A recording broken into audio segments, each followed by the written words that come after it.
Com a mão, handball, basquetebol, voleibol, futebol, com os pés, com as pernas, com a cabeça.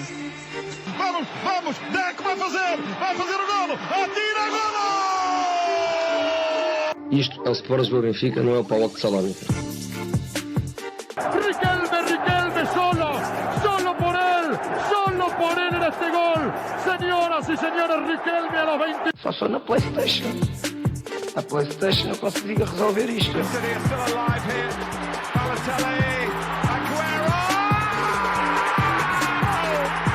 There's been a red card, but for who, Chris Kamara? I don't know, Jeff, has it?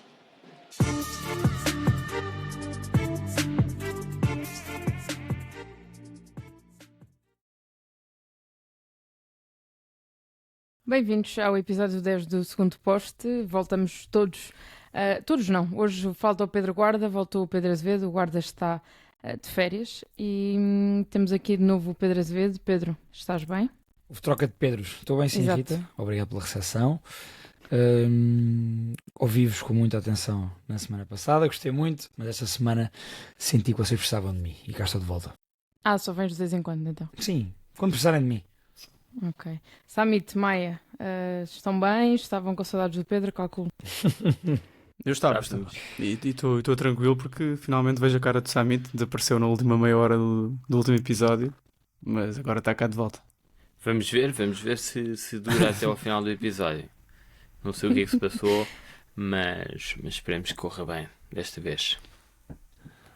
Sempre uns problemas técnicos que também houve nesta jornada, mas já lá vamos. Vamos começar pelo jogo grande da jornada da Liga. Porto, Braga 2-1, jogo no Dragão. Aquele clássico de... Quer dizer, não é um jogo de duas partes diferentes, não foi assim tão bem clássico, mas acho que o Braga, se calhar, não sei, Pedro, entrou um bocadinho tarde no jogo. Concordo contigo. O Braga entrou um bocadinho tarde no jogo. Não é a questão das duas partes distintas, porque de facto o Braga está melhor na segunda parte, isso inquestionavelmente, principalmente depois do Carvalhal começar a mexer a sério na equipa. Mas na minha opinião, surpreendentemente, tendo em conta o que tenho visto no Braga e até tenho comentado com vocês, temos comentado entre nós no grupo, achei finalmente que o Braga apresentou-se a um bom nível e a um nível mais ou menos correspondente com o talento que até tem na equipa. Sem dúvida que falta muito trabalho e isso percebe-se. A primeira meia hora do Braga é má, depois acaba bem a primeira parte, salvo seja, porque depois comete o penalti o João Ferreira e é gol do Porto, mas o Braga nessa altura em que o João Ferreira comete o penalti está por cima do jogo com o Porto. Na segunda parte, na minha opinião, foi melhor do que o Porto e na minha opinião, se falarmos em injustiça, o resultado mais justo provavelmente era o empate, pelo que eu acho que o Braga foi à procura e pelo que eu acho que o Carvalhal, que nós até temos feito críticas, eu não sou o mais crítico do mundo do Carvalhal, muito menos, não só do mundo como do Segundo Poste, mas tenho de facto apresentado algumas críticas e acho que ele desta vez, com as entradas do Garbi, principalmente do Bruma e do Garbi, e também do Yuri Ribeiro, conseguiu abrir um bocadinho mais o jogo e conseguiu ir para cima do Porto. Portanto, gostei desta reação do Braga, gostei deste Braga hoje. Acho que o Braga apareceu finalmente com alguma qualidade desta época e merecia ter levado algo mais do Dragão. Estamos aqui a falar em off desse papel do Garbi. Samit, achas que já fazia sentido também ser titular nesta altura, até por esta mudança que trouxe ao jogo do Braga quando entrou? Sim, era um dos aspectos individuais sobre os quais eu queria falar. Tenho algumas dúvidas em relação a esta equipa do Braga e nos primeiros 20-25 minutos, já lá vou ao Garbi, mas nos primeiros 20-25 minutos, tal como o Azevedo disse, o Porto foi melhor e eu acho que a bola queimava no Braga e portanto, obviamente que se sente que a época não está a ser boa. Os resultados não têm sido os melhores, nota-se algum nervosismo, alguma falta de confiança nesses primeiros 20-25 minutos. O Carvalhal apareceu várias vezes a pedir calma aos jogadores. Obviamente que se espera uma postura ligeiramente diferente do Braga, mesmo jogando no Estádio do Dragão, mas Mas apesar de tudo, e apesar das lesões, e é verdade que o Zalazar e o Moutinho são baixas importantes neste Braga, eu acho que o Carvalhal ainda não acertou no 11, ainda não tem um 11 base, ainda ou continua a falhar em alguns, ainda não arranjou as melhores posições para os jogadores, uma coisa que nós temos estado aqui a falar mais em relação ao Bruno Lage. Acho que o Carvalhal é exatamente o oposto. E mesmo no momento defensivo, acho que se fala muito da defesa do Braga há muitos anos, e agora, ainda por cima, com o Marinho e com o João Ferreira fazerem ali uma linha de 3, obviamente que as coisas estão. Não, quer dizer, não é uma solução definitiva, seguramente, mas acho que mesmo no posicionamento mais à frente a equipa não defende muito bem, não há timings de pressão. Acho que isso fez toda a diferença nessa primeira meia hora no Dragão. Porque no fundo acho que o Braga é uma equipa muito permeável, sinceramente, e é uma equipa, e quando eu falo do Carvalhal, não, ou seja, tenho obviamente em consideração que existem algumas baixas de peso, como disse, o Carvalhal não era o treinador no início da época, mas o facto dele ainda não ter arranjado um 11, até o sistema às vezes vai mudando consoante os jogos, faz com que a equipa não se conheça a si própria muitas vezes, e é isso que eu sinto no Braga. Depois há questões individuais. Eu, na minha opinião, quer dizer, respeitando todo o papel do estatuto, a história do Ricardo Horta no Braga, por exemplo, não acho que o Ricardo Horta neste momento justifica a titularidade em todos os jogos. E aí, obviamente, entrando o Garbi, que tem mostrado claramente que é um jogador que já reclama pelo menos outro estatuto, e acho sinceramente que já poderia ser titular neste Sporting Braga. E portanto, não sei, acho que até tenho aqui, até vos perguntava, eu em relação neste momento ao 11 do Braga, do meio campo para a frente, já com os regressos do Zalazar e do Moutinho, na minha opinião seria Vítor Carvalho, Zalazar, Gabri e Roger nas alas, obviamente podendo entrar o Guitano e o Bruma nas duas alas. Acho que o Braga tem muitas opções. Na frente seria o Garbi, como eu disse, e neste momento, tendo em conta o momento do Braga que não é muito bom, eu escolheria o Zani neste momento por ser um jogador mais agressivo. Por ser um ponta de lança mais agressivo, mas acho que de facto que há coisas no Braga que ainda estão por definir, há muita incerteza. Acho que a culpa não é obviamente só do Carvalhal. Acho que o Braga corre o risco, sinceramente, de deitar esta época por água abaixo sem qualquer necessidade. Demasiado cedo, não é? Sim, demasiado cedo, más decisões obviamente da direção. Mas sim, em relação à equipa é isto. Acho que, respondendo outra vez diretamente à tua pergunta, acho que o Garbi neste momento justifica claramente, por aquilo que tem feito nos últimos jogos, a titularidade. E repito, nada contra o Ricardo Horta. Estou a falar do Ricardo Horta, se calhar o Ricardo Horta até pode jogar mais pela esquerda, mas naquela posição ali no meio, posição em si. acho que já não justifica a titularidade, pelo menos em todos os jogos. Diogo, eu sei que sabemos todos que és um apreciador de Carlos Carvalhal. Isso. Eu sei. E portanto, mas dá a sensação que entre Daniel Sousa, depois Carlos Carvalhal agora, e o Pedro diz que se vê aqui a primeira vez, se calhar, um Braga um bocadinho mais evoluído, especialmente nesta segunda parte. Mas com o tempo que Carlos Carvalhal, apesar de tudo, já está no Braga, parece-me que a equipa está a demorar muito tempo a assimilar qualquer que seja a ideia do treinador e a mostrar algum tipo de crescimento. Não sei se concordas comigo. Se queres defender Carlos Carvalhal. Eu concordo. Só pegando naquilo que o Samit está a dizer, eu concordo que o Ricardo, neste caso, não é? O André. O André teve uma exibição complicada na Grécia. Muito, muito complicada. E portanto também ficou de fora hoje. Mas eu acho que a questão... O Braga não se pode apresentar com um meio campo a 2, porque na realidade é um meio campo a 2, numa primeira parte no Dragão em que a equipa é tão macia a defender. Ou seja, é uma equipa que... E isso no início da segunda parte eu até tive em atenção isso, porque por acaso esses comportamentos são corrigidos na segunda parte. Há vários momentos em que o Braga está a construir. Essa é outra das dúvidas que eu tenho com esta equipa do Carvalhal, é como é que esta equipa ataca. Tenho algumas, ainda não consegui bem perceber, e na primeira parte principalmente, mas no início da segunda parte eu até tive algumas dificuldades em perceber se o Braga, e o Braga depois entra bem e portanto cala-me, e já agora o Carvalhal acho que mexe bem nas dinâmicas ao intervalo, acho que esteve bem, acho que houve claramente uma mudança no discurso ao intervalo e a equipa entrou de forma diferente. Mas os dois médios estavam absolutamente maniatados pelo sistema do Porto. A equipa estava muito longe, para além de estar muito macia a defender, acho que estava muito longe da baliza adversária.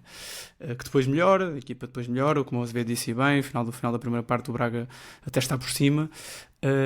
Mas sinto sempre que o Braga deste ano, mesmo com 0-0, está a correr atrás do prejuízo de alguma forma. A equipa está sempre um bocadinho mais atrasada, demora sempre, é uma equipa sempre na reação, parece que tem que sofrer um gol para aquilo animar. Portanto, em termos de evolução, acho complicado dizer isso numa semana em que o Braga perde 2 jogos, um deles limpinho e um que talvez seja injusto esta derrota, talvez concordo com o Azevedo, mas também há muito de mérito. Tem que haver muito de mérito próprio quando a equipa tem muitas soluções. Peço desculpa, a equipa tem mesmo muitas soluções.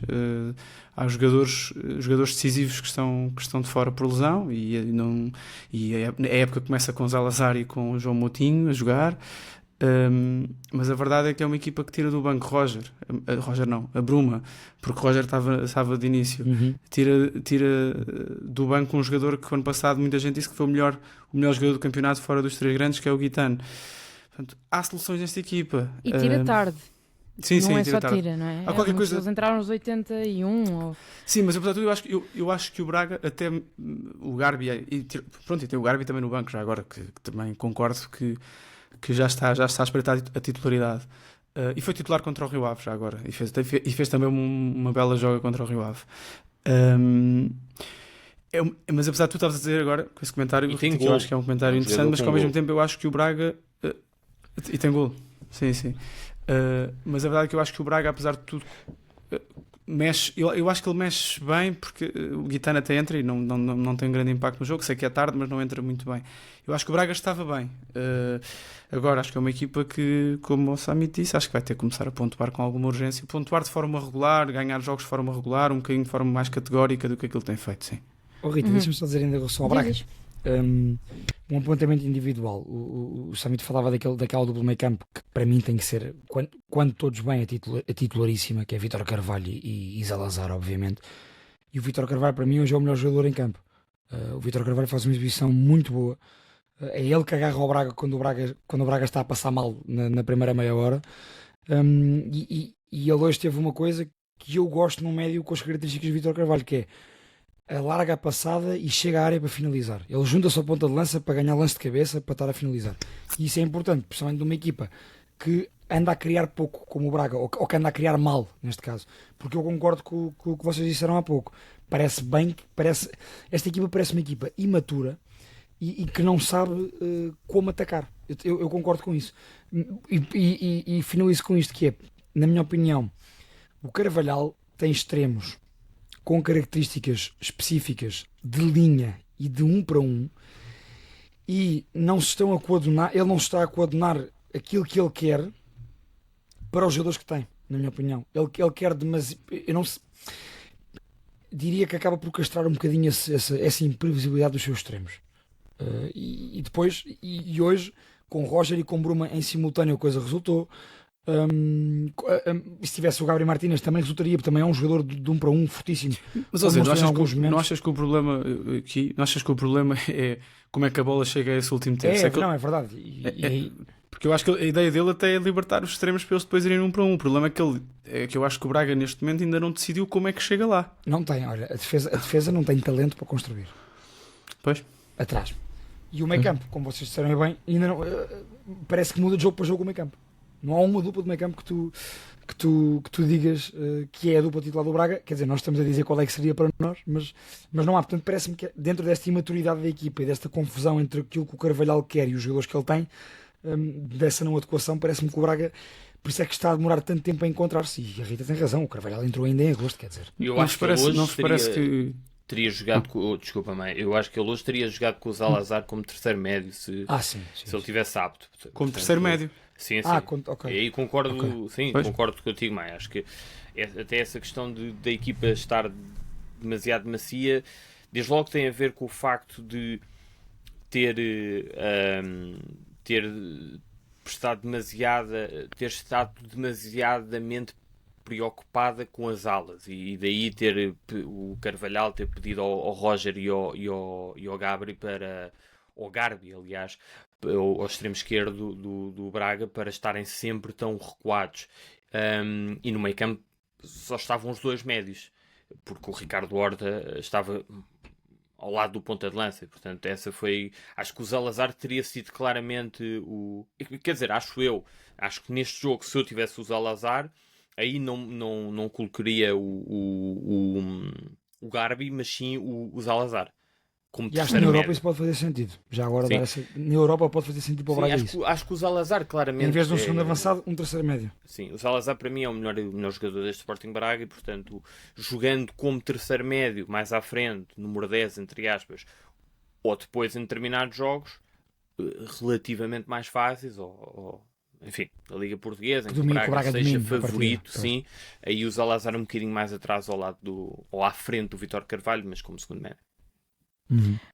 O Braga agora tem 2 semanas de paragem, também não tem assim tantos. Tem alguns jogadores que vão para as seleções, mas pode ser que é uma altura que Carlos Carvalhal pega outra vez na equipa e repensa a equipa e depois. E jogadores que regressam de lesão. Sim, pode ser um tempo de recuperação. Tem depois um jogo com o 1º de dezembro quando regressar. E depois vai jogar com o Bodo Glimt para a Liga Europa, que esse sim é um jogo muito importante e que já vimos que não é fácil.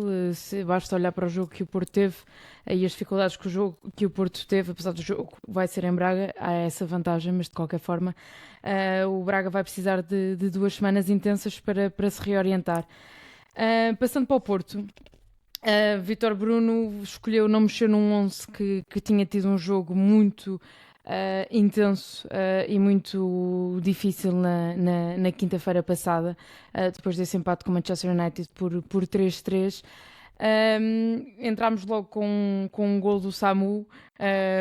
Já estava a ouvir o Maia, já estava com as vozinhas do Maia ao longe na cabeça. Sim, mas não vale, quer dizer, os golos contra 10 valem, agora, mas, não é? Mas não vale empurrar, não é? Não vale. Para a conta não entram os golos anulados. Rita, continua, por favor. Não. Quanto é que está agora? Era 4-2, mesmo... não é? 4-2, está igual. Okay. Hoje o Pablo dizia marcar. Pablo dizia marcar 3 hoje. Não se calhar marcou. Ninguém viu. Aliás, a oportunidade mais perigosa do Benfica até foi um remate do Pavlidis, que o comentador da Sport TV, coitado, não... E ele sim, se a bola saiu muito acima ou meio ou baixo, ninguém sabe muito bem. Sim. Mas não era a ti que eu queria ir, Maia. Se o Porto com este Samu está a encontrar, e também vou ao jogo do Manchester United, porque aí fez uma diferença gigante. Se o Porto encontrou uma solução para marcar golos, não é? Que no fundo é o que conta. Sim, acho que a resposta é direta, sim. Acho que o Porto contratou um belíssimo avançado. Ainda denota algumas questões, para mim, técnicas. Acho que tem alguma dificuldade na associação, mas também não é bem isso que lhe pedem. Até agora não foi isso que lhe pediram. Agora, a segunda parte de hoje, se eu fosse adepto do Porto, preocupar-me-ia mais do que o empate do United. Ou seja, o Porto ter virado o jogo e ter sofrido um gol, que foi uma questão muito falada entre... O jogo do Porto foi na quinta? Quinta, sim. Pronto, entre quinta-feira e hoje foi muito falada a forma como o Porto se deixou comer contra menos um. Hoje a segunda parte do Porto preocupa-me um bocadinho mais. E acho que há algumas questões que devem ser feitas. Nós estamos a gravar isto imediatamente a seguir ao jogo, portanto também não estamos a ver a conferência de imprensa, nem flash interview. Eu não ouvi a flash interview, pelo menos. Mas acho que há algumas perguntas que devem ser feitas a Vítor Bruno, e acho que há aqui algumas questões que ele deve resposta neste momento aos adeptos do Porto. E se calhar ele falou sobre isto na antevisão, mas eu não ouvi. Mas faz um bocadinho de confusão neste momento o Ivan Reim nem sequer a fazer parte das contas. Faz-me um bocadinho confusão. O PP marca hoje, é verdade, e também é importante contra o United, mas também faz um bocadinho confusão a ausência de ideias do Porto para tentar que o seu melhor jogador, ou o jogador que tem sido o melhor jogador do Porto nos últimos anos, neste momento parece-me um jogador um bocadinho fora do sistema, apesar de ser um craque, e hoje mostra isso, mas faz um jogo, para mim, até ao golo muito mediano, que até justificava a sua substituição. E acho que há aqui algumas questões que devem ser colocadas.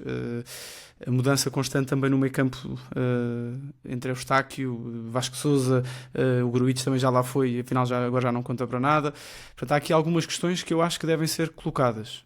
E portanto, a mim, se eu fosse portista, preocupar-me mais esta segunda parte de hoje, em que bastou o Braga pressionar um bocadinho melhor e assumir um bocadinho mais o jogo, e o Porto teve muitas dificuldades, à exceção do golo. Eu não me lembro de nenhuma oportunidade do Porto na segunda parte, corrijam-me se estiver enganado, mas preocupa-me mais esta segunda parte do que eventualmente as dores de crescimento no empate contra o United, que já agora é uma grande recuperação do Porto, e que depois, sim, o 3-3 acho que são dores de crescimento menos preocupantes do que a segunda parte de hoje.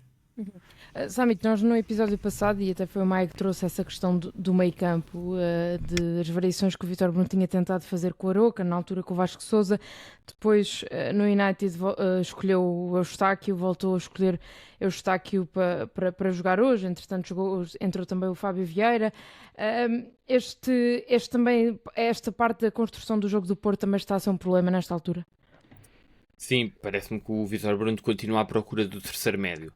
Eu, não sendo o Vítor Bruno, posso tentar, especular um bocado e tentar perceber porque é que ele anda entre o Vasco Sousa e o não o Gruitch, entre o Eustáquio, exatamente. Que era um jogador muito querido pelo Sérgio Conceição. O Gruitch está é uma carta fora do baralho. Acho que ele foi titular na Noruega porque houve duas coisas. Acho que houve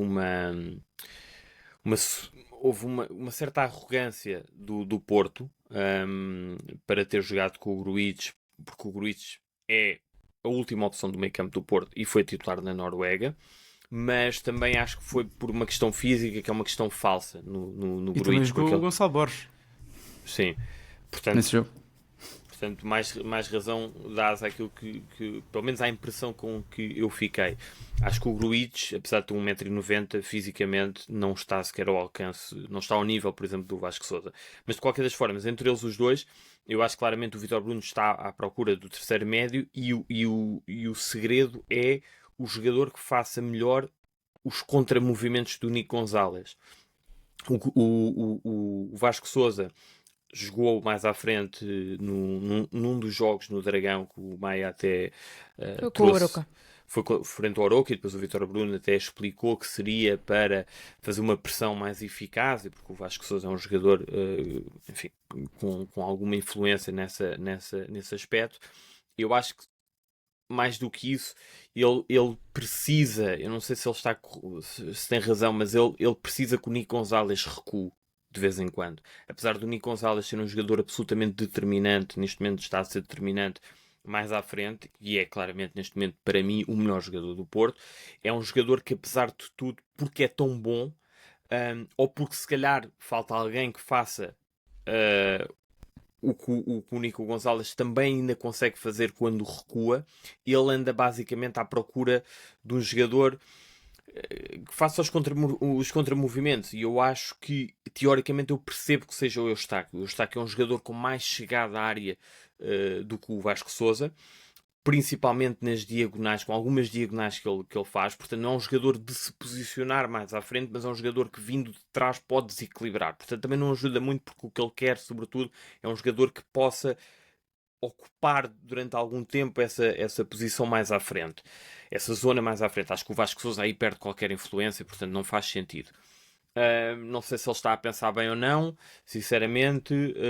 Percebo que neste momento o Nico Gonzalez tem influência em todo o lado, mas de facto, e aí concordo com o Maia, ele falou sobre isto no último episódio, se não me engano, aquele que estavas a referir, Rita, porque acho que o Alan Varela não precisa tanto desse apoio na construção.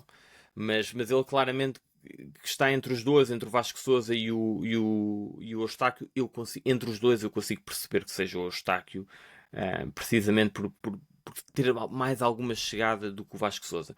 Outra grande questão que eu tenho já agora é a questão do Galeno e do Francisco Moura.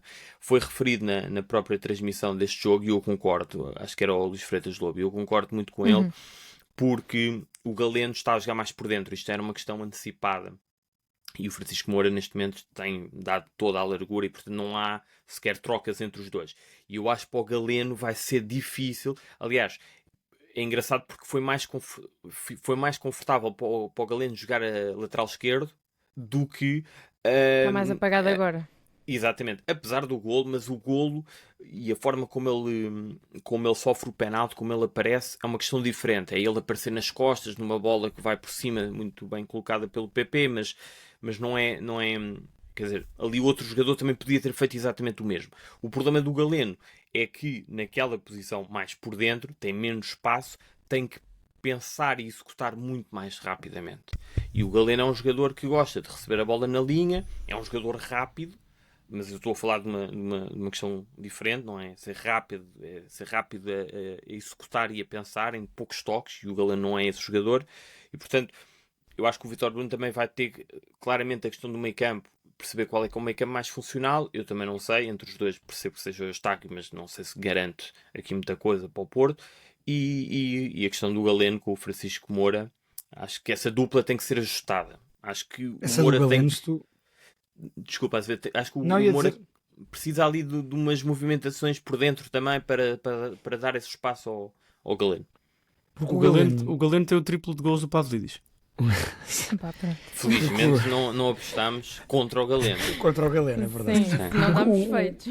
O Galeno, se nós repararmos, sendo que o Pavlidis e não bem marca penaltis. do que o Summit dizia agora, o Galeno, para as suas características, para o melhor das suas características, ele das duas uma. Ou faz o que fazia agora no início da época, quando jogava como lateral esquerdo, em que vem embalado de trás com bola, com espaço para correr com bola na frente, ou pede para receber na frente e vai correr para as costas, ou na linha ou para as costas da defesa. O Galeno, neste momento, o que está a ser pedido, como o Summit dizia, é que venha mais para dentro para receber entre linhas, e ele não é esse jogador. Ele não tem essa característica. O Porto tem jogadores para fazer isso. Tem o desaparecido Ivan Reimer, tem o próprio Fábio Vieira, muito bom entre linhas. O PP, se jogar deste lado, também conseguirá fazer isso para receber para dentro. Mas eu não acho que seja esse homem o Galeno. Portanto, concordo em relação, só para dar esta nota, concordo muito em relação a essa dinâmica na esquerda. O Moura entrou muito bem, portanto, não, acho que é inquestionável que o Moura tem que continuar titular, isso não é uma questão. Tem é que haver aqui um acerto na dinâmica da ala esquerda entre o Galeno e o Moura. Já agora estava a ouvir falar, por acaso concordo com o que estavas a dizer, mas também tenho uma pergunta para ti. Não é por acaso, que eu também normalmente digo coisas acertadas. Não, eu é que não, portanto, por isso é que nem sempre concordamos. Tu é que não chegas lá, ok, já percebi. Exato, é isso, é que não chego lá. Eu gostava já agora de perceber se o papel do Fábio Vieira poderá aqui entrar como eventualmente o terceiro médio e o Nico, e haver aqui sei lá, o triângulo se ficar invertido como ficou na segunda parte. Olha, não sei. Se calhar é a melhor opção. Eu não tinha pensado nisso. O Fábio Vieira, estás a dizer, o meio campo ser... Ou seja, o Fábio Vieira jogar pelo meio. Portanto, sim. Fábio Vieira, Nico Gonzalez e Alan Varela. Acho que sim. Acho que esse seria... Sim. E aí fazerem o tal carrossel que ele às vezes está à procura. Pelo menos entre o Nico Gonzalez e o Fábio Vieira. Desce um, avança o outro...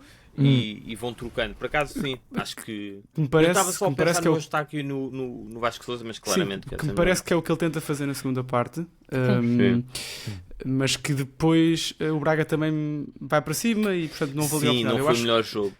Não foi o melhor jogo. Eu não sei se o Fábio Vieira neste momento tem condição física para ser o terceiro médio. Ainda não há termo, não é? O Fábio Vieira só não é, neste momento... Só não tem tido mais minutos porque vem de lesão. Em condições normais, o Fábio Vieira há de jogar, há de ser titular eventualmente neste Porto, digo eu. Rita, se me permites, se calhar vou-te roubar uma pergunta, não sei, mas queria lançar uma pergunta ao painel. Ao painel. nestes últimos Até pus uma caneta. Diz. Escreve aí. Nos últimos jogos do Porto, principalmente os últimos dois, mas desde que o Vítor Bruno começou a ter estas dúvidas com o seu meio campo, e olha, desde que o Samu assumiu a titularidade do Porto e começou a marcar gols em Barda. Sem dúvida que o Samu vai melhorar esse aspecto no Porto, o Porto precisava do Samu. Parece-me que entre estas dúvidas do meio campo, entre esta dinâmica na esquerda do lateral com o extremo que ainda não está bem delineada e que não aproveita o melhor do Galeno neste caso, e entre esta questão do meio campo, desculpa, estas três questões, parece-me que o Porto perdeu o controle dos jogos. É um Porto que controla menos, é um Porto que ataca mais, que tem mais oportunidades, mas que também se expõe muito mais. O Porto tinha aqui os números apontados, o Porto contra o Man United, o Porto contra o United concede 29 remates. 29 remates. E hoje contra o Braga concede 18 remates. E isto é preocupante. O Porto teve metade dos remates, teve menos de metade dos remates do Braga e menos de metade dos remates do Man United. E portanto, cada jogo com as suas características, mas parece-me que isto advém mais do próprio Porto, porque o Man United e o Braga são duas equipas que ao dia de hoje coletivamente são frágeis. Pergunto, deixo para aqui. Sim, isso foi um encontro de uma das coisas que eu até te ia lançar para ti, mas não tinha esses dados até, mas tem a ver com isso, que é o facto de parecer que já passou um bocadinho, e nós os dois falámos sobre isso esta semana, Pedro, já passou um bocadinho aquela onda do Porto que ganha jogos porque os jogadores estão motivados e porque há uma onda nova, e passa a ter um Porto que precisa de um bocadinho de mais mão e um bocadinho de ser um Porto mais trabalhado. Oh, Rita, desculpa interromper-te, mas é que o que estás a dizer é também verdade no estádio do Porto. E era esse que eu ia, sim. que hoje a Silva subiu-os, e é um dos temas, foi perguntado ao Vítor Bruno e foi perguntado ao Nico, e o Nico Gonzalez diz que ouviu subiu-os, e o Samu pediu às bancadas para não subiarem. O Galeno, quando marca, faz o sinal do a subir e a dizer que não. Portanto, parece-me que aquela primeira onda de enamoramento entre jogadores, treinador e bancadas está um bocadinho a esfumar-se. E que tudo isso está a expor as fragilidades que antes se calhar não se olhava. Eu acho também ainda não tinha bem havido tempo para se expor essas fragilidades, não é? E acho que o Porto, apesar de tudo, começa bem a época e arranca bem. Eu só acho que em Portugal há muito pouca paciência. E nos três grandes há muito pouca paciência. O Sporting neste momento ainda não houve espaço para subir, porque o Sporting ganha os jogos todos, em Portugal pelo menos. Mas já este ano já houve a subir na Luz, já houve a subir no Dragão, e são duas equipas que estão aí na luta por tudo, não é? Não sou o Farense, não sou o United, por exemplo. Eu não sei se será isso. Agora, poderá ser também isso, mas também há coisas que estão um bocadinho estranhas, porque a comunicação inicial era de uma abertura e de uma transparência total, e vamos falar disto e daquilo. Neste momento não se justifica bem porque é que o Otávio foi para a bancada e não voltou, não se justifica muito bem porque é que o Ivan Reim foi o talismã do início da época do Porto, e o início da época do Porto foi há 2 meses. A época não começou. Parece que estamos a falar do Ivan Reim como se fosse um retornado da guerra de há 10 anos. Não, o Ivan Reim... Retornado da guerra de Conceição. Exato. O Ivan Reim, se calhar, e eu acho, claro que não se deve queimar o jogador, mas eu acho que tem que haver aqui algum tipo de explicação. Se o jogador não está a treinar bem, se o jogador... Tem que se dizer, ok, aqui são opções técnicas. Pronto. Do treino, do que for, exato. É o que é, mas é um bocadinho estranho o jogador que foi... e eu disse aqui, quando eu vi o Ivan Reim jogar na Supertaça a primeira e a segunda jornadas, eu disse, isto é um jogador a Porto, vai ser um dos craques da época. De repente, desaparecido em ação, ninguém sabe dele no Porto. Acho que é importante questionar-se, não se tem questionado muito sobre isso, acho eu. E isso também, acho que isso também é um conjunto de coisas. E acho que a outra questão, deixa-me só dizer isto, Diz, há outra questão que é óbvia e que iria acontecer à mínima derrota, que é o fantasma de Sérgio Conceição e também o fantasma Pinto da Costa, mas mais esse daqui, neste caso, Conceição. E, portanto, acho que o Porto já estaria preparado, neste caso o Vítor Bruno, para que isso acontecesse. Acho que o próprio discurso mudou um bocado logo no final do jogo frente à Noruega, porque ele percebeu, acho que ele conhece bem o clube e percebeu logo que o ambiente, que aquela derrota não ia cair bem. Apesar de ser a primeira derrota, não ia cair bem. E não caiu. Acho que o discurso dele, ele podia ter sido mais inteligente e não ter assumido logo esse discurso a dar a entender que de facto as coisas, ou seja, foi demasiado, como é que eu ia dizer, tocou demasiado na ferida. Acho que podia ter tentado usar ali outras estratégias, mas de qualquer das formas ele conhece o clube e portanto sabe perfeitamente e bem que a vitória, que a derrota aliás não ia cair bem nos adeptos do Porto e que há o fantasma Conceição, portanto, mas ele tem que viver com isso, com boas exibições e resultados. Acho que o Porto não tem jogado assim muito bem e portanto que há suspeitas na bancada. Tanto é que hoje aparece o Pep, curiosamente. Pela primeira vez. Na Mas bancada. o Pepe, apesar As de tudo, teorias da conspiração. Não, uma teoria de conspiração. Não tinha aparecido ainda. Foi a primeira vez Ou que então, apareceu ou na então, bancada. ou então só hoje é que foi filmado. Ou isso? Também pode ser. Não é só Sim, hoje, pode. só hoje É verdade, pode ser. E só dizer, porque Estás a há ainda perceber, outra mas- questão. o Azevedo agora não se quis rir porque mas ele fez um esforço do filme. Mas pronto, avança. Não, O que vou querias avançar. dizer com isso? Agora a culpa era de quem? Do A Sport filme da TV. Câmara? A culpa é da Sport Não, TV. não é. Não. Já lá Filme vamos. da Câmara. Não, vocês, isto é geral. Seja em que clube for e até em que campeonato for. Quando está alguma coisa a correr mal, um exemplo, um guarda-redes dá um frango, automaticamente a realização mostra ao guarda-redes Sim, suplente mas no eu acho banco, a que o reação. Pepe, posso estar aqui a dizer um disparate, mas eu ou acho seja- que o Pepe, se estivesse no estádio, Filmaria já sempre, teria, pois, também. já teria Até sido porque o filmado Pepe- mais vezes. Não sei Pode se o ser- Pepe será um trunfo para a Vitória Sim, Bruno, no também não sentido acho que Pepe esteja sai, envolvido. exato. Hoje deu-me um pouco ao conspiracionismo. O que não me dá pouco ao conspiracionismo, e só acabar com isto, que há ainda outra Sim. questão para mim, que é na defesa do Porto. Epá, quanto mais cedo o Tiago Jaló for titular do Porto, melhor para o Porto. Eu espero que ele entre bem, porque senão Vai ter que ser Tiago Jaló e não Juan Pérez. Para mim tem que Sim, ser acho, isso. Neumann acho Pérez que hoje é- que no gol do Braga não pode aliviar a bola para ali, não é? Já agora. Verdade. Mas acho que é o próximo passo natural a acontecer. Fechando aqui o capítulo do Porto, pelo menos por agora, vamos ao Sporting. Vitória por 2-0 em casa frente ao Casa Pia. Um gol de Daniel Bragança, outro de Jóqueras de penalti já na segunda parte. Um jogo que tem dado alguma conversa pela forma como o Casa Pia entra neste jogo e com a forma como preparou o jogo. E que eu queria vos perguntar, e era aos três, qual é a vossa opinião em relação a isto? Se é legítimo uma equipa que está a jogar em casa de um campeão nacional, que não perde há não sei quantos jogos, entrar de uma forma mais defensiva, assumindo que não está à procura do golo, mas está à procura de o defender. Se acham que isto faz sentido, se não faz sentido.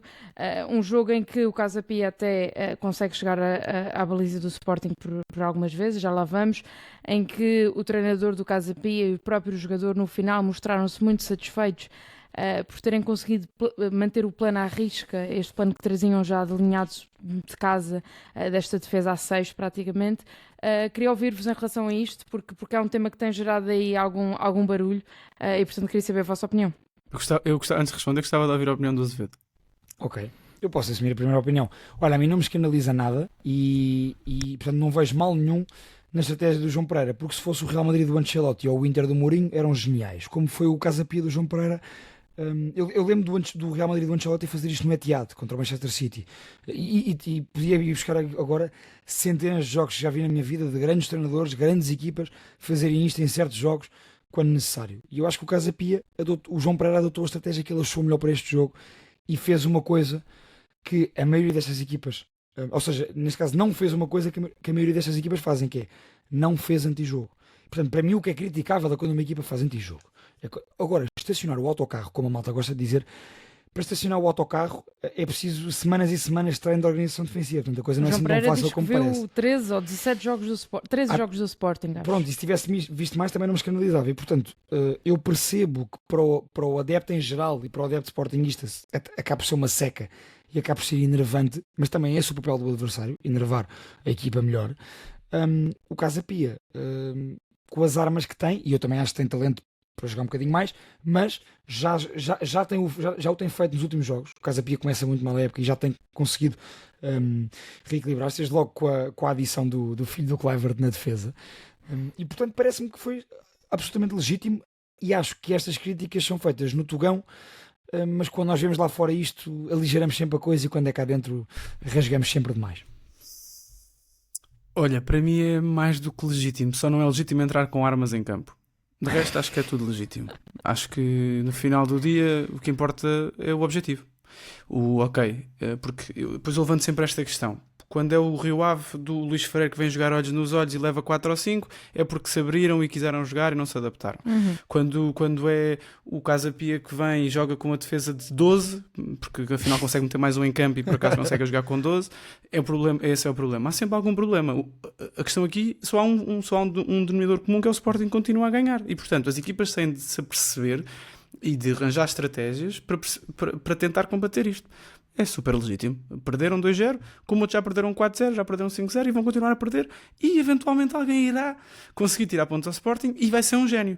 Depois não se pensa para trás, é porque todas estas equipas, as equipas que vêm depois do Casa Pia, as equipas que vêm depois do Rio Ave, as equipas que vêm depois destas todas, já viram estas equipas todas. Quando o João Pereira disse que viu 13 equipas 13 jogos antes deste, significa que a equipa que for a seguir já viu 14 ou já viu 15. Pronto, é a vida. Não gostam? Opa, há outros campeonatos para se ver.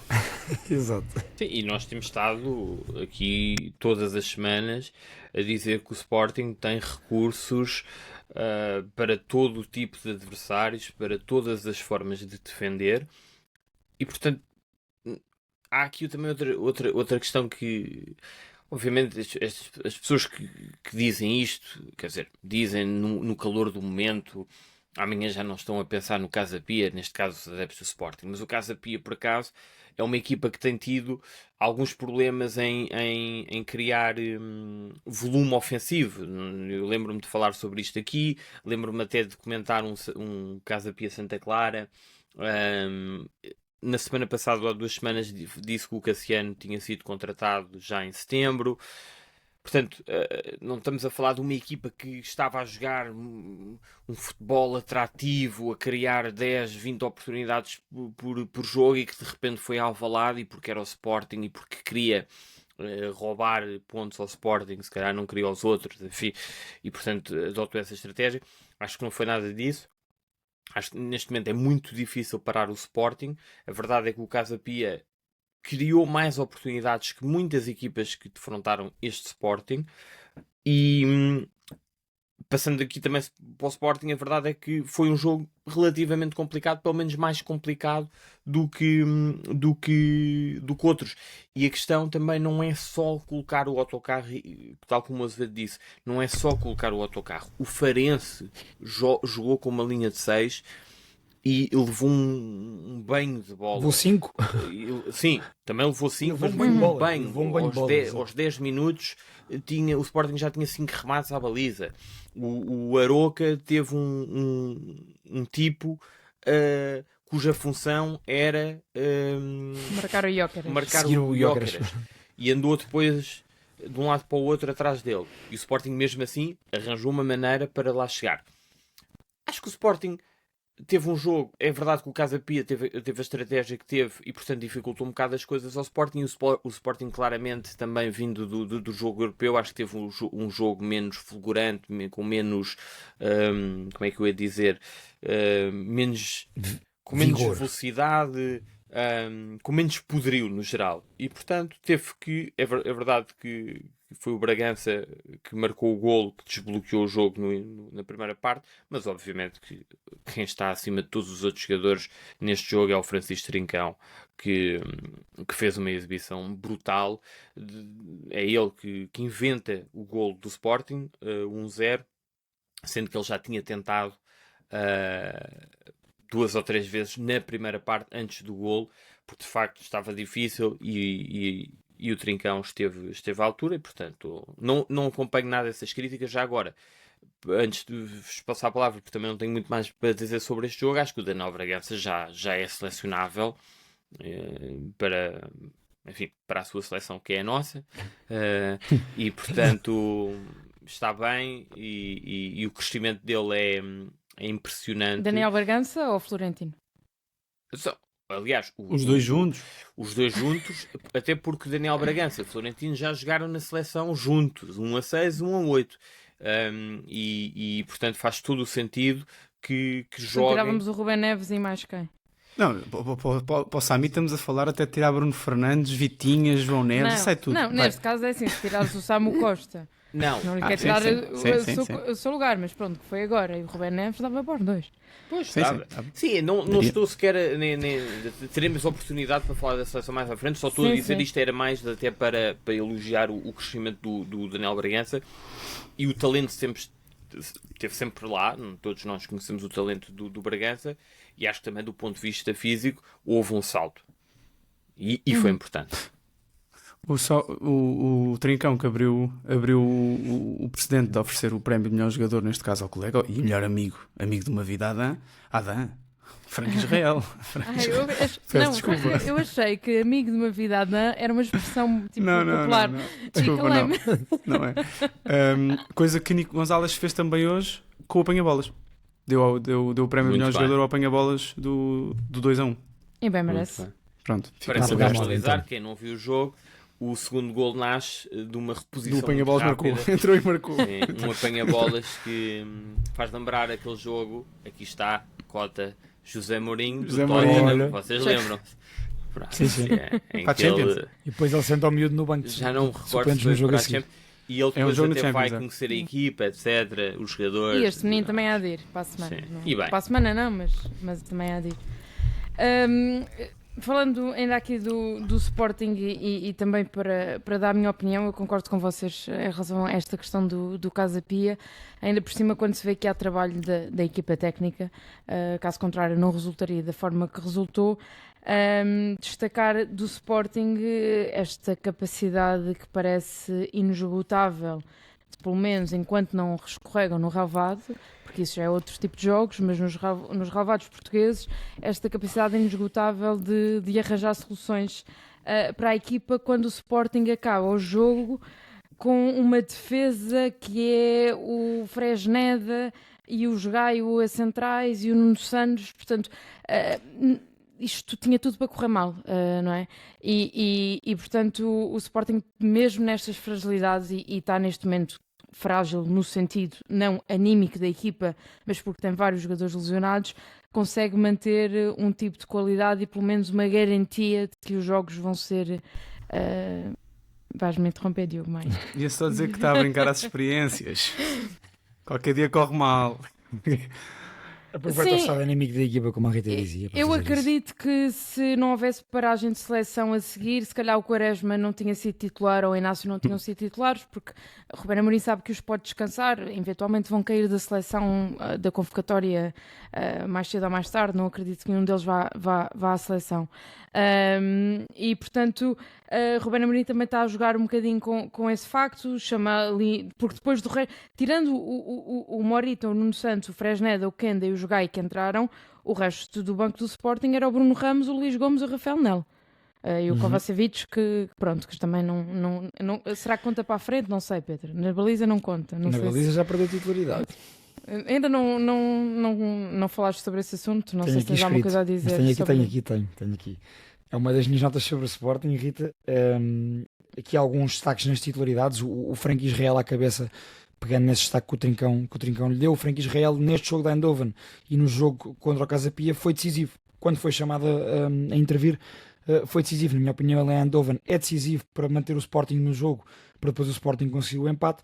E contra o Casa Pia é decisivo logo ao primeiro minuto do jogo e depois também a meio da segunda parte.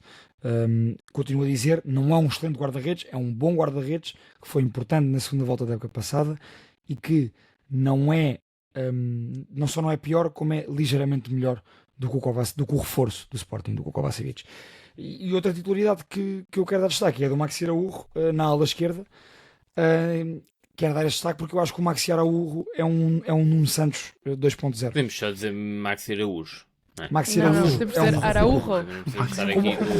como é que diz o do Barcelona, o central, o Summit? Eu não vejo jogos do Barcelona. Mas Não me dizem nada.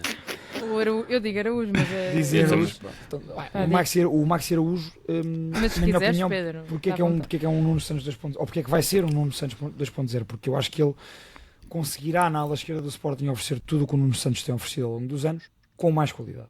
Sim, tem mais E, portanto, requinte.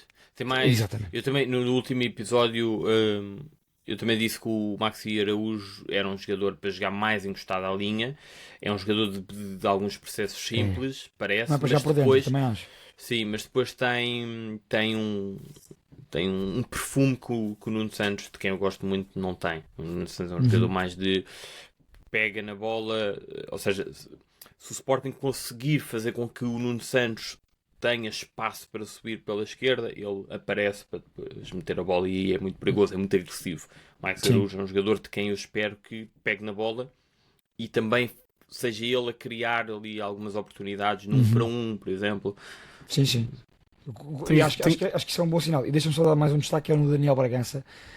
Interessante, ele entra em Eindhoven para jogar na posição normalmente ocupada pelo Pote, em que jogou o Arder agora contra o Casa Pia. E depois joga muito bem aí também, portanto é mais um sinal positivo que o Bragança dá ao Amorim e ao selecionador, se quisermos, que é, ele pode de facto, ele tem qualidade técnica e está num ponto, olha, se calhar o Daniel Bragança está no ponto de repousar da carreira dele. Está há um ano sem lesões, a ser aposta contínua do seu treinador, quer como titular, quer a entrar sempre em todo. Ele, quando é suplente, entra sempre, seja para controlar o jogo, seja para fazer o que fez em Eindhoven, que é para ir à procura do jogo. E portanto acho que isso é um bom sinal. Ele quer seja 8 e tem, porque tem muita qualidade técnica, sem dúvida. E também há aqui é uma coisa importante que eu gosto sempre de referir. A capacidade física subiu imenso. É um jogador que o ano passado, após a lesão, ganhou muito músculo, ganhou peso.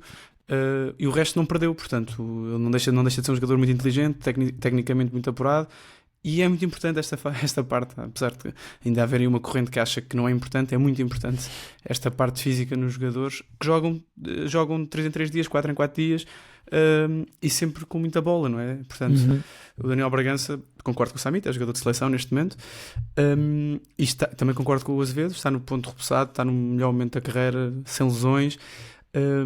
E mostra uma coisa que eu acho que sempre foi a grande dúvida. É um jogador que, independentemente do contexto, não precisa necessariamente do contexto certo para entrar, que era uma coisa que se dizia muito de jogadores daquele estilo, até como o Geraldes, que o antecedeu, que é preciso uma forma certa de jogar, é preciso um meio campo a 3 em que eu sou o jogador com menos preocupações defensivas. O Daniel Bragança mostra que não é verdade, e portanto muito mérito para o Daniel Bragança. Tenho só aqui um mini quiz, pode ser?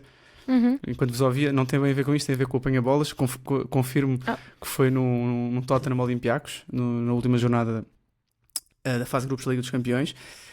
Curiosamente, era a equipa treinada por José Mourinho, o Samit, obviamente, que já referiu. Como é que foi o jogo este fim de semana, já agora, de Fenerbahçe? Alguém me sabe dizer? Vou ver, mas deve ter vencido. Vejam, pronto. Mas pronto, o mais importante, porque é que isto foi muito importante, o apanha-bolas? Porque a equipa estava a perder 2-0, não sei se se lembram disso. E o Fenerbahçe empatou. Não, o Fenerbahçe não jogou. Ainda não jogou. Não foi o jogo ainda. Não, só vai jogar dia 20 de outubro. Jogou para a Liga Europa e agora só joga dia 20. Mas neste Tottenham Olympiacos estava o Olympiacos a ganhar 2-0. Quem é que marcou um dos golos? Um jogador português. Podense. Do Olympiacos? Não foi Podense. Gelson. Estava em campo Podense? Não. Eu lembro-me perfeitamente do gol. Do Olympiacos? Se não estou enganado, uma bola parada. Portanto, já vos ajuda. Estou com uma. Falou-se há pouco tempo de vir para o Benfica. Há pouco tempo, relativamente pouco tempo de vir para o Porto. Esteve no Porto. Já sei. É o Ruben Semedo. Exatamente. O central. Azevedo, quem era o defesa esquerdo do Olympiacos? Defesa esquerda do Olympiacos. O que é que está a passar comigo hoje? Esta é de caras. Para te perguntar diretamente, é porque já saiu do Olympiacos, está a jogar num campeonato que tu gostas, numa equipa que tu gostas. Tsimikas? Tsimikas, exatamente. Era o defesa esquerdo do Olympiacos. E quem é que o apanha-bolas deu a bola? Se eu não estou enganado, é ao Aurier. Não. Eu acho que é o Aurier. Ou seja, acho que é o Aurier, é à direita. Marca, se calhar. Sim, eu acho que é o Aurier. Mas é na direita, é pela direita, isso é. Eu acho que é o Aurier. Lembro-me Lembro-me de fechar com o... Fica esse repto para a malta. Vão ver e depois digam. Sim. Quem é que faz esse lançamento? Exatamente. E outros momentos que tenha havido já, porque não é o primeiro. Não é. Nem o último. Olha, Rita, diz-me. Vou mandar para ti, desculpa, só para dizer uma coisa. Sim. Porque o Maia é especialista em quizzes e esta semana eu vi imensos especialistas em patinagem artística, ou neste caso patinagem no gelo. E em nevoeiros. E em nevoeiros também. Estamos aqui. Quando é preciso especialistas, eles aparecem. Os tudólogos e não deixa. Isto para dizer o quê? Às vezes, avança, não precisas tanto do contexto. Não. Não é sobre essa questão, era só para fazer a minha ponte na minha cabeça. Engraçado a perceber na evolução dos treinadores. A equipa que mais dificuldades criou ao Sporting na época passada foi a Atalanta do Gasperini, marcações individuais a campo inteiro, e a equipa que esta época conseguiu criar dificuldades ao Sporting a sério foi o PSV, e o relevado não é desculpa para nada, do Peter Bosz, que é uma equipa que não faz marcações individuais a campo inteiro como a Atalanta do Gasperini, mas ainda é uma das equipas na Europa que também joga com marcações individuais, e portanto é interessante perceber que essas equipas, pelo menos esse exemplo da Atalanta e esse exemplo do PSV, que são boas equipas, naturalmente, conseguem fazer frente a este Sporting. Mas o primeiro tudo logo a falar de patins foi o Ruben Amorim. Primeiro foi o Gyökeres. Não, foi o Gyökeres. O Gyökeres Logo logo no no final campo, do quando jogo. acabou. Sim, estava muito Foi de frustrado. skate. Sim, mas depois o Amorim depois Amorim fez é uma... que disse que eles não escolheram. Sim, na Mas depois conferência. fez uma culpa. Na antevisão, como bom Amorim, já disse que não, que afinal os jogadores fizeram tudo bem. E Como que fez a minha culpa, está tudo bem. está tudo certo. Acho que é importante, Estou a não é? brincar, Admitir claro o que erro. sim, admitirei. Ah. Falar entre os eventos meteorológicos, passamos do gelo, ou da geada, ou o que seja, para o nevoeiro. Não há muito a contar do Benfica Nacional, se calhar em dezembro. Se calhar não, em dezembro vamos falar deste jogo, do Nacional Benfica, daqueles highlights de 8 minutos, não sei se já estão na internet os highlights de 8 minutos de jogo que houve. Mas se quiserem, acho que há tempo de falar-se rapidamente deste novo Benfica que finalmente se está a ver. Falava-se que não havia mão de Bruno Lage. Efetivamente, no jogo com o Atlético houve tudo mão de Bruno Lage. Hoje a ideia era jogar com o mesmo 11, que era uma coisa que eu não estava à espera. Achava que Bruno Lage iria fazer algumas alterações para este jogo com o Nacional. Mas o que é que vos apraz dizer desta versão mais tática de Bruno Lage? Já agora, Se adaptou bem. Desculpa, Sammy, sobre o Atlético não vou falar muito, porque até porque não vi o jogo, só vi depois um resumo alargado e não tive a oportunidade de ver o jogo completo. Mas, Rita, já agora tenho uma pergunta para ti e depois para passar para o Sammy e para o Azevedo.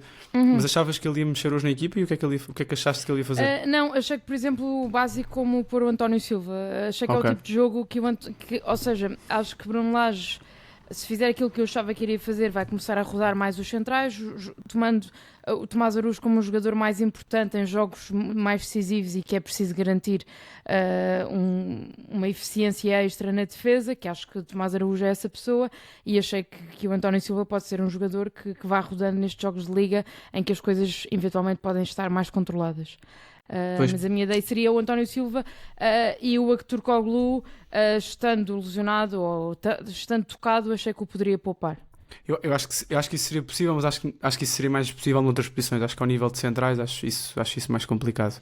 Mas pronto, mas sobre o Atlético não tenho muito a dizer, é uma grande vitória do Benfica. Pronto, não tenho muito mais a dizer. Sim, também não tenho muito. Já passaram alguns dias, ou seja, acho que foi uma exibição brutal do Benfica, uma goleada histórica, uma noite europeia à antiga, como o próprio Lage disse. Acho que há muito mérito, é o primeiro grande cartada do Lage neste regresso. De facto, adaptou-se ao Atlético de Madrid, adaptou-se ao adversário. Foi sempre uma das críticas que eu mais fiz ao Roger Schmidt, porque o Benfica jogava sempre da mesma forma e depois logo se via.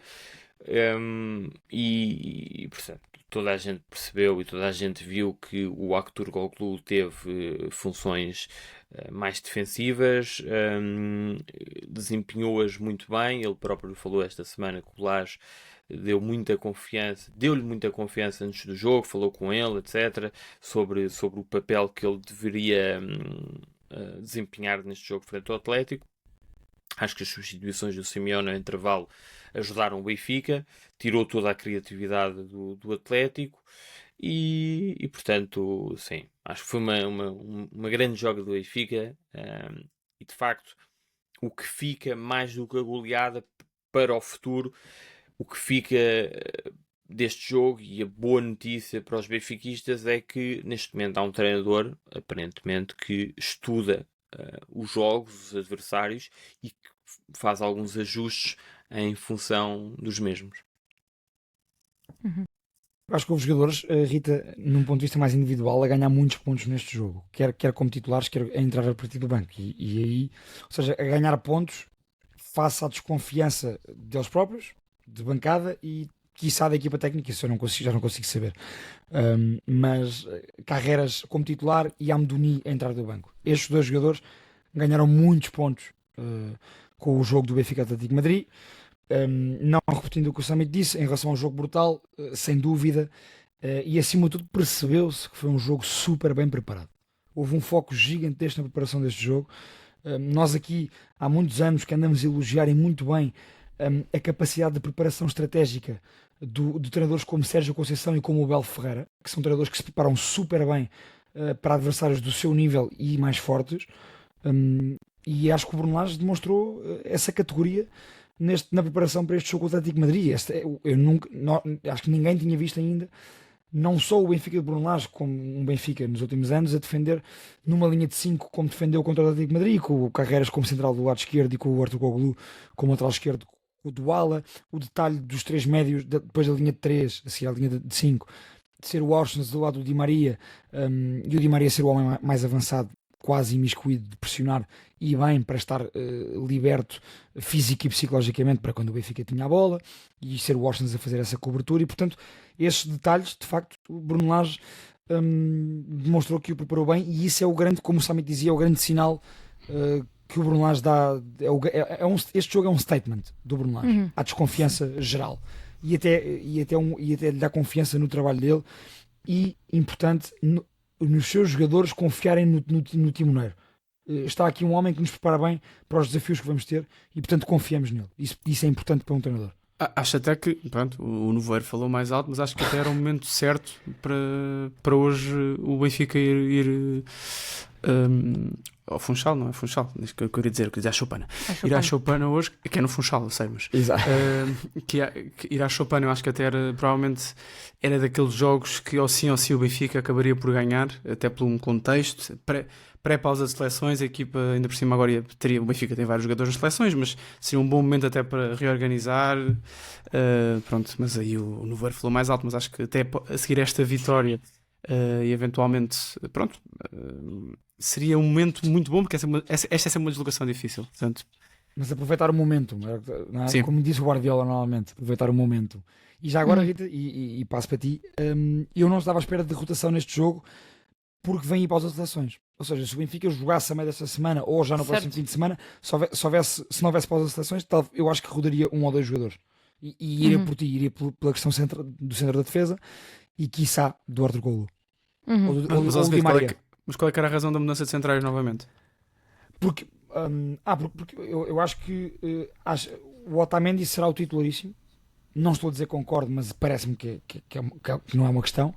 E que, dependendo dos desafios e dos adversários, rodará entre António Silva e Tomás Araújo. Não é meio estranho haver essa rotação? Não, porque tu... Ou seja, tens 3... Joga com 3. É diferente, era o que eu ia dizer. Sim, convém a dupla estar oleada. Uma dupla é uma dupla, sem dúvida. Isso aí e para ti quem é que era o titularíssimo, se não é o Otamendi? O titularíssimo da defesa seria António e Tomás. Se fosse o Bruno Lage, a dupla mais titular seria António Silva e Tomás Araújo, sim. Ok.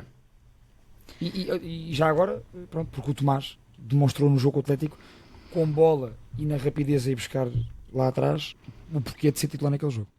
É um jogador que me surpreende bastante. O Tomás não dava isto por ele. Não, e já há uns anos que tem, mesmo no Gil Vicente, provou isso, mas o lá está só a tentar gerir os 3 que tem. E os 3 já têm um estatuto, ele não quer queimar. Tens 3 centrais que tens que usar, não é? Ele não quer queimar o António Silva, não quer meter o capitão no banco e sabe que o melhor central não é nenhum dos dois. E portanto está aqui a... Está a fazer gestão. Está. Sim. Portanto, voltaremos ao Benfica depois da pausa de seleções. Pedro, Semana Europeia, tens um soldolhão especial? Tenho sim senhora. Olha, foi um jogador que eu já tinha comentado com o Samit na altura da Liga das Nações, do Portugal-Croácia, e que esta semana no jogo do Dinamo de Zagreb, mais uma vez me veio à retina, que é o Baturina, o número 10 do Dinamo de Zagreb, 21 anos, tem 1,72m e 67 kg. Ele é médio ofensivo, portanto pode jogar atrás do ponta de lança, como pode jogar mais no centro-esquerda.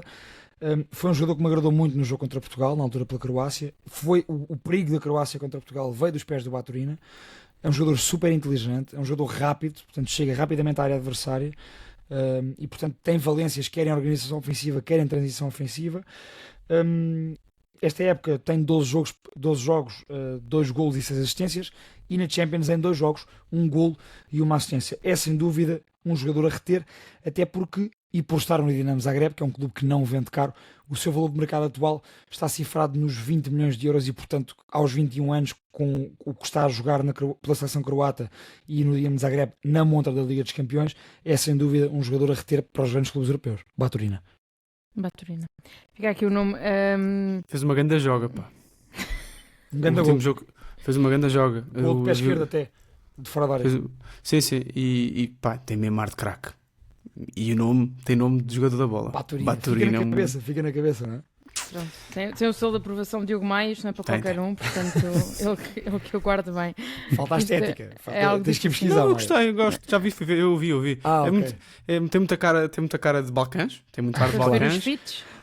Não, eu avalio mais o que joga dentro do campo. É muito simples Não sei se de chegou ao roupa treino de dentro do Boina, campo. como ao Rubén Dias no outro dia. Não chegou certamente. Mas fez uma grande joga. Agora falando mais a sério. Detalhe, que é claramente ar dos Balcãs, nascido em Split, mas formação de Dinamo Zagreb, portanto está no clube em que foi formado. Irmão de Rocco Baturina, avançado do Málaga. Fica aqui a nota. Pronto, Só o para- Diogo Maia sabe consultar o 0-0. Só para saber.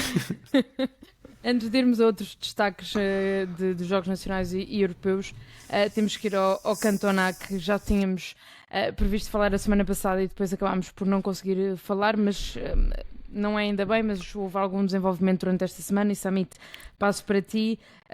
A FIFA adiou a suspensão ou não, ou a decisão sobre a suspensão de Israel. O que é que se passa neste FIFA que parece que tem vindo a mostrar que já mostrou muitas vezes, tem 2 pesos e 2 medidas?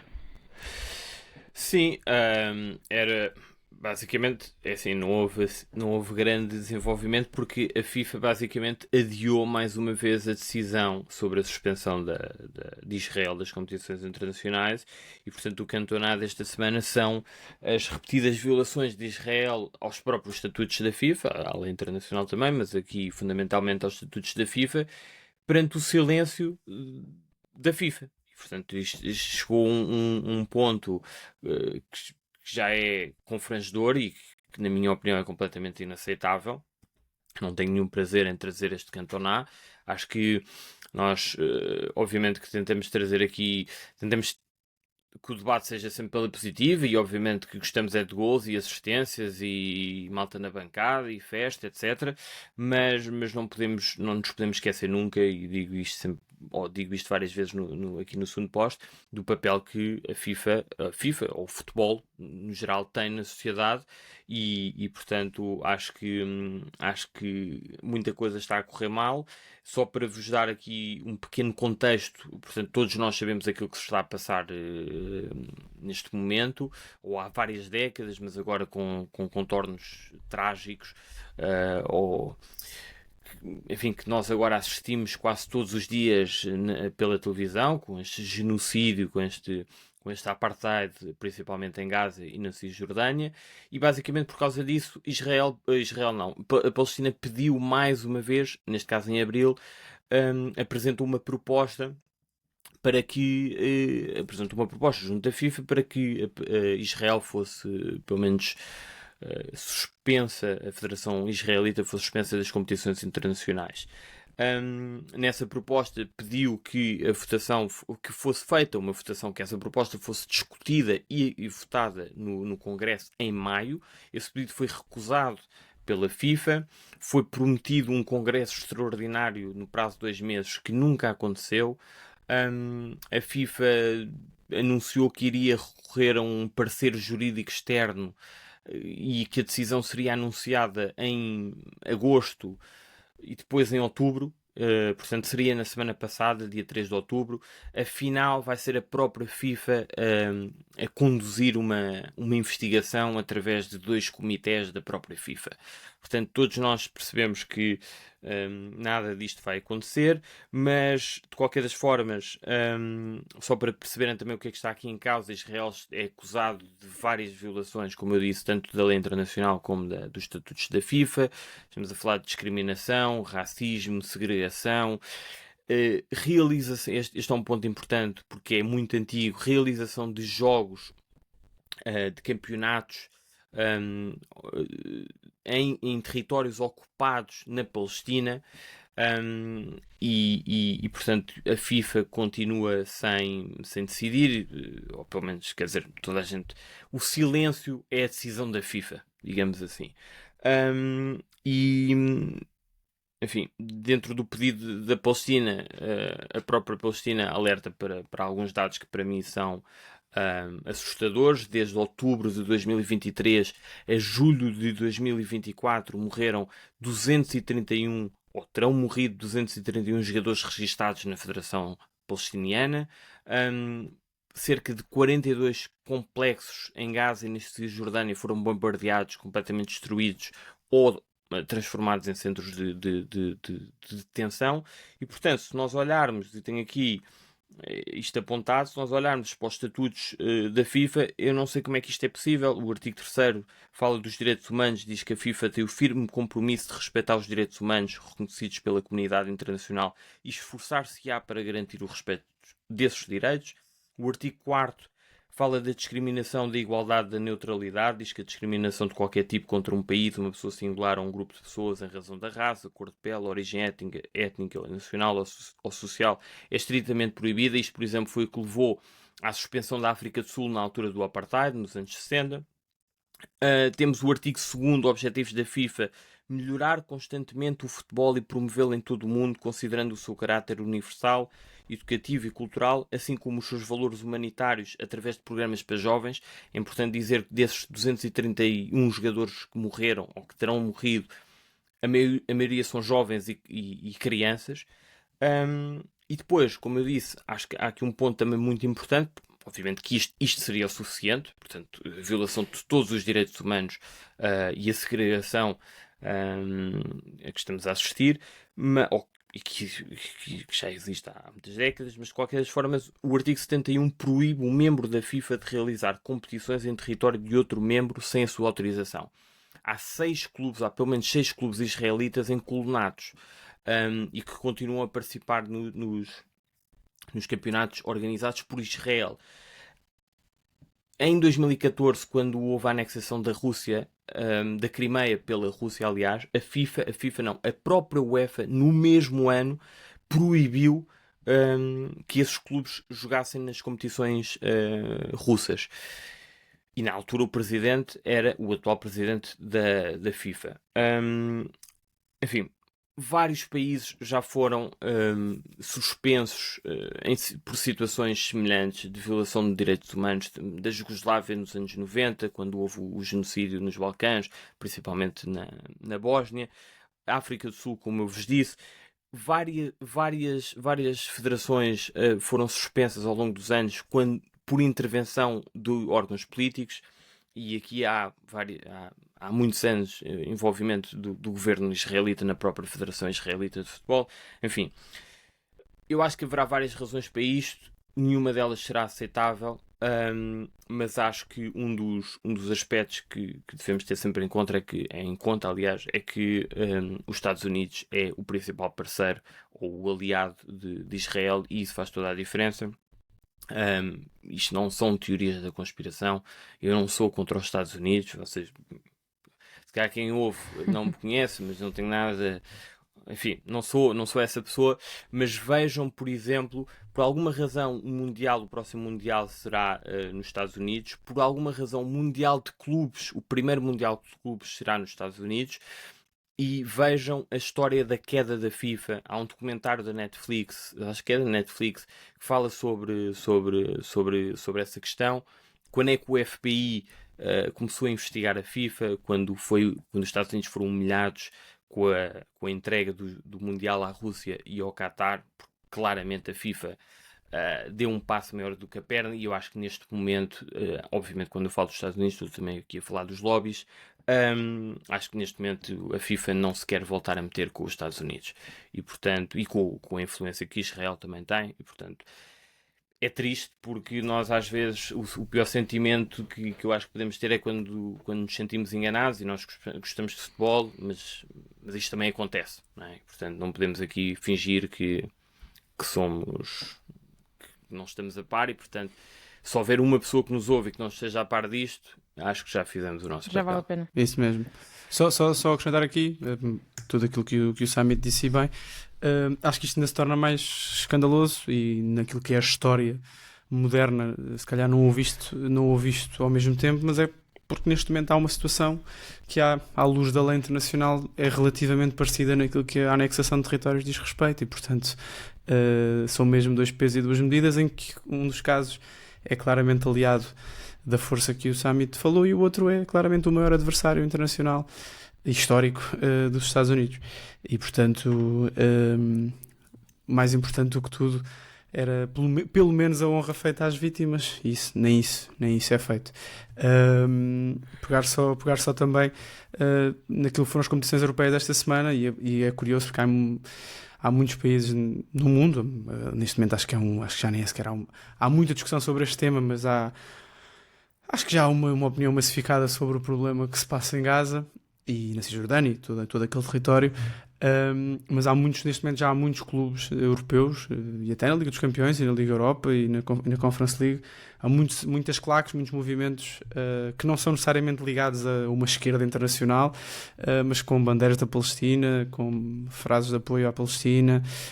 Portanto, neste momento acho que é só mesmo uma questão, é tão óbvio que até parece que dá a volta, não é? Uma coisa tão... Deixa-me só dizer que esqueci-me de referir isso, que é importante. Israel neste momento ignora todas as resoluções das Nações Unidas, todas as decisões do Supremo Tribunal de Justiça e de conclusões dos próprios comitês em relação, por exemplo, aos jogos ou à presença de equipas israelitas na Palestina. Sim, Israel que joga quinta-feira em casa com a França, e depois vai jogar a Itália novamente. Acho que também poderia começar a ser importante estes países com bastante poder dentro, pelo menos, da UEFA, tomarem algum tipo de posição naquilo que são os jogos, neste caso a Liga das Nações, que pode ser uma competição menor, como já falámos aqui, mas que há posições políticas e pequenas posições que podem parecer pequenas à luz de alguma dimensão, mas nesta dimensão talvez seja. Uma coisa é eu andar com uma bandeira palestina, outra coisa é a Federação Francesa de Futebol recusar-se a ir jogar à Palestina, uma coisa que não acontece também, não é? Sendo que o jogo vai acontecer na Hungria, não é? O jogo sim. E perguntar isso, onde é que era? É Israel-França, é na Hungria. Tem sido na Hungria. Há países até que não aceitam receber equipas israelitas, e que os jogos têm acontecido em campeonatos neutros. É uma forma de posicionamento. O Braga agora jogou com o Maccabi. Tem aceito. O Roménia, vou tirar a Roménia daqui porque eu não tenho certeza, mas eu acho que sim. Mas Eslováquia e Hungria eu sei que têm recebido, quer da seleção, quer dos clubes nas competições europeias. Sim, e portanto são posicionamentos que podem ser feitos, nem que seja para passar esta mensagem que estamos a falar. Para estas e outras histórias chega o segundo posto em todo lado. Exatamente. É verdade. Exatamente. De preferência, histórias mais felizes. Sim. Mais alegres. Mais justas, acima de tudo. Ia dar o espaço só 2 minutinhos, se tiverem algum destaque para fazer de algum jogo que tenham visto, tirando a vitória do Farense. Era isso que eu ia falar, Maia? Tenho um destaque. Esse jogo, deixa-me só dizer que esse jogo foi horrível. Foi penoso. Foi o pior jogo desta edição da Liga. Os últimos 25 minutos. Ainda bem que eu não vi. Eu estava a ver essa hora. Estava a ver Vitória, acho eu. Não, estavas a ver... Brighton. Estavas a ver o Brighton com o Tottenham. E depois sim vi a última metade da segunda parte do Vitória. Eu estava a ver o Vitória e depois mudei para um bocadinho para o Estoril Farense, na perspectiva de duas equipas que estavam a precisar de mostrar futebol, a ver se estavam a mostrar, mas não mostraram grande coisa. Que é o meu destaque, Rita, só dar esse destaque ao... Boa ultrapassagem pela direita, nem foi pela esquerda, mas sim, siga. Desculpa. Não, estás à vontade. A Rita lançou uma ponte sem saber, percebes? Não, o meu destaque é muito rápido, é o Boa Vista. Todos sabemos o estado financeiro do Boa Vista e diretivo, e portanto, mais uma vez, treinadores, jogadores e adeptos vão dando o exemplo aos dirigentes e não deixam o Boa Vista cair em saco roto e estão a travar com todas as suas forças esta luta desportiva, neste caso do Boa Vista no campo, e este empate em Guimarães não é do acaso, nasce desta força guerreira do Cristiano Bacci, que tem feito os possíveis e impossíveis com os jogadores que vai ter à disposição, com os muitos jovens que vão passando pelos corredores do Bessa, dos campos de treino dos mais pequenos para os maiores, e destes jogadores têm sido uns guerreiros nos jogos. Essa coisa que não se pode acusar do Boa Vista, pode-se acusar de falta de qualidade do jogo, não se pode acusar de falta de Guerreiros compromisso, não, porque os jogadores, conquistadores. porque os jogadores conquistadores foram os do Vitória, também não quer estar olha que o Boa Os Vista, do Boa Vista. Boa Vista e Tu estás a Vitória, usar no Vitória. Boa Vista e Não Vitória pode ser. rivalizam muito. Espantáveis. E os próprios adeptos que não deixam cair este Boa Vista, e que ainda hoje estavam em grande número num jogo que é um clássico do futebol português. O Vitória Boa Vista é um grande clássico do futebol português e vimos a forma apaixonada como foi vivido. 2 golos de Miguel Reizinho, que ultrapassa Pavlidis na lista de marcadores do Campeonato Português. Ora bem, nota para o jogo que eu vi com mais atenção este fim de semana. Este fim de semana tive um bocadinho ocupado. Vi na sexta-feira, vim do Porto, questões de trabalho, cheguei a Lisboa ao final da tarde e vi o Rio Ave Famalicão. Um bom jogo de futebol. E o meu destaque, eu já destaquei no Twitter o Zlobin, mas não era esse o destaque que eu queria fazer. É o regresso aos golos de Hassan, avançado, que neste momento é suplente Clayton. Hassamit, não sei se vai durar muito tempo a ultrapassar o Clayton, vamos ver. Tu disseste Hassan, eu estou mesmo velho. Não é o Hassan do Tractor. Não é o Hassan do Tractor. Viajou para o Tony Hassan para a conferência de do imprensa. Farense. Esqueça. Estava a pensar no Hassan do Farense. Estás Bem, velho. foste na década de 90. Não, estou a falar do Hassan, que esteve no Rio Ave, esteve no Braga. Sim, Muitos não, gols sei no- perfeitamente. Olympiacos. Muitos gols no Está no Olympiacos. E que só tem 31 anos. E que eu pensava que era bastante mais velho, até pelaquela ginga dele. Eu achei que já estava assim nos 35, 36. Entrou muito bem, marcou um gol, foi a única forma que o Rio Ave teve de conseguir passar a parede de Zlobin. Nota também, acho que o Famalicão está a descer um bocadinho, como é normal, mas continua a defender muito bem, a sofrer muito poucos golos. E foi uma lefada de ar fresco e assim, uma bomba de oxigênio agora para a paz europeia, para Luís Freire. E portanto foi um bom jogo de futebol, mais um bom jogo de futebol. Quando ainda a semana passada falámos do nosso nível meio ter descido, talvez tenha descido, mas continua a haver muito bons jogos e este foi um deles. E portanto uma palavra para o regressado Hassan. Também há um regressado no Campeonato Português, que é o Zé Luís. Olha, isso é uma grande ponte. Que eu pego nessa ponte porque foi o melhor jogo que eu vi este fim de semana. Foi em Portugal, foi o Aroca AVS, grande jogo de futebol, devo dizer. E queria só destacar a primeira parte do Aroca. Eu escrevi isso, acho que foi no Twitter, e portanto também não vou estar aqui a repetir, mas taticamente, grande Aroca, uma saída a 3, grande David Simão. Mas enfim, isso já o conhecemos. O Fukui mais à frente é um jogador muito interessante, de facto, jogar entre linhas, de costas, recebe, é sempre jogável, e portanto gostei. O Jason está de regresso. Ele não jogou no jogo no Dragão, por exemplo, pelo menos no Dragão não jogou. Portanto, todos os jogadores, Ivo Rodrigues, o Silá, todos eles em bom plano, futebol apoiado, vertical, positivo, com movimentações interessantes. O AVS andou literalmente a jogar à apanhada na primeira parte. Portanto, devo dizer, Gonçalo Garcia, que Foi está um regresso à infância. Diz? Então, foi um regresso à infância para os jogadores do AVS. Andaram a jogar a apanhada nessa primeira parte. Porquê o regresso à infância? Desculpa, não percebi. Porque era quando tu jogavas a apanhar. Já aos 32 ainda joga apanhada. Eu estava a tentar perceber a ligação do AVS, desculpa. Pronto, e o AVS, isto só para terminar, o AVS andou literalmente a correr à apanhada, como disse, mas teve uma grande resposta na segunda parte, principalmente depois da entrada tanto do Zé Luís como do Vasco Lopes, principalmente do Vasco Lopes no extremo direito, canhoto, que fez formação no Benfica, passou no Sporting, esteve no Vizela, esteve no Farense, bom jogador. Nem todos já marcou um golaço este ano na Primeira Liga, bicicleta. Foi? Foi.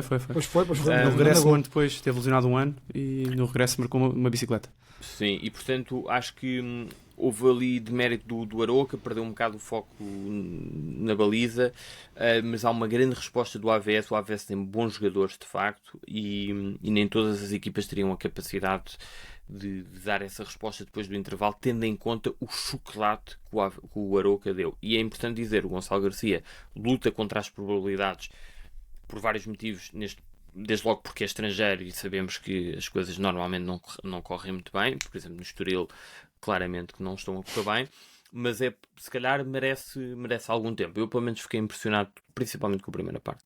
O David Simão avisou em Alvalade, contra o Sporting, foi em Alvalade. Avisou que era preciso tempo, que o treinador era bom. Sim. Avisou. Isso o David Simão diz.